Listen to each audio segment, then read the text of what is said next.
একদমই পুরো বাড়িটি কিন্তু কেন্দ্রীয় বাহিনীদের সকলের বাড়ির ভিতরে এবং বাইরেই কেন্দ্রীয় বাহিনী মোতায়েন রয়েছে এবং আপাতত এই রাস্তায় মানুষের যাতায়াতের ক্ষেত্রেও কিন্তু খুব একটা মানুষ এই রাস্তাতে যাতায়াত করছেন না এবং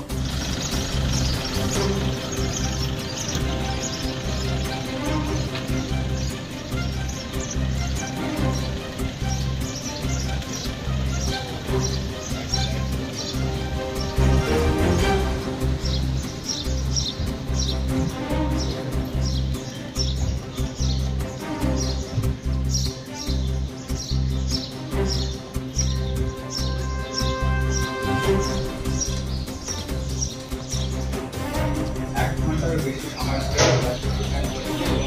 বেশ কিছু নথিপত্র দেখা হচ্ছে এবং যার বাড়িতে তাকে জিজ্ঞাসা করা হচ্ছে আমাদের জানা গিয়েছে।